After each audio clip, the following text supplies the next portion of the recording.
Hello mga kakubo, pasyal tayo dito sa Monasterio de Tarlac, located at San Jose, Tarlac. So, bago kami nakapasok, very early kami. Ayan, nakita namin itong mga tinitindang bamboo coin bank dito sa labas. So, napakaganda nila, no? Yan, so, pwede kayong bumili dyan. Ayan. Yan, so, pagpasok namin, ayan yung nakikita namin overlooking. So, ano nga ba ang Monasterio de Tarlac? So, Monasterio de Tarlac is a Catholic monastery. Yan, located dito sa Mount Resurrection in San Jose, Tarlac. So, nag-gain niya ang kanyang popularity for housing a relic believed to be a fragment of the true cross of Jesus. So, kung makikita nyo, ayan. So, may church dyan. And then, the relic was brought to the Philippines by Father Ronald Thomas Cortez in 2005. So, the monastery was founded by Father Cortez and showcases his journey of acquiring the relic from Pope John Paul II. O, diba? Nakakamangha.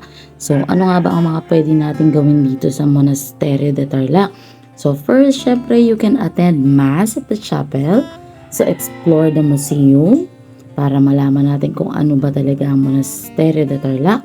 And then you can syempre enjoy leisurely walk and you can hike to the Risen Christ statue. So as you can see sa ating video, napakaganda yung statue. And ayan, so nung pumunta kami, may sea of clouds, kaya kung makikita ninyo yung paligid, hindi masyado makita yung mga bundok, o diba? So sa mga gusto pong pumunta dito, so ayan, yan yung mga may enjoy nyo talaga dito sa Monasterio de Tarlac. So isa yan sa mga tourist spot ng Tarlac. So ayan, you can enjoy here. Ayan po yung isa sa mga churches ng Monasterio de Tarlac. So, pwede kayo dito magdasal nang wala nang-iistorbo sa inyo kasi bawal na bawal po ang maingay. So, at the same time, ayan, meron din pagkatapos namin pumunta sa chapel. Ayan, kung gusto nyong kumain, marami din pong mga kainan dito. So, sa labas ng chapel, as you walk along, you can see maraming mga kainan. Mabibili nyo, ayan, yung mga binili namin after dito na kami nag-almusal.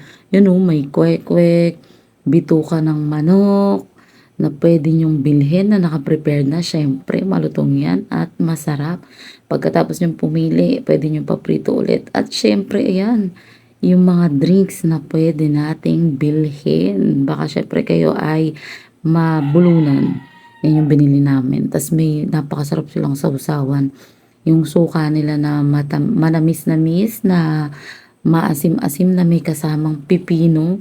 Yan, napakadami po niyan. So, pwede kayong kumuha ng sarili ninyo. Kung gaano kadami, kung gusto nyong inumin yan, kung kaya ninyo, pwede din po.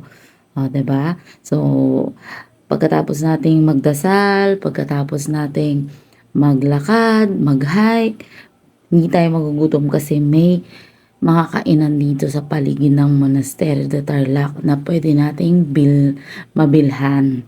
At pwede din kayo, syempre, pwede din tayong magbaon ng sarili natin pagkain kasi may mga upuan naman dyan. So kami, bumili kami at the same time. Ayan, after nun, may baon kami, syempre. Ang buong family, mahilig tayo sa binalot na pagkain. Yan, yung ating binalot na kanin. Plus, may ulam na dala si Mama O, prepare, tsaka si Papsi. Yan, tinapa, hotdog, itlog na pula, kamatis. Syempre, di mawawala yung bagoong.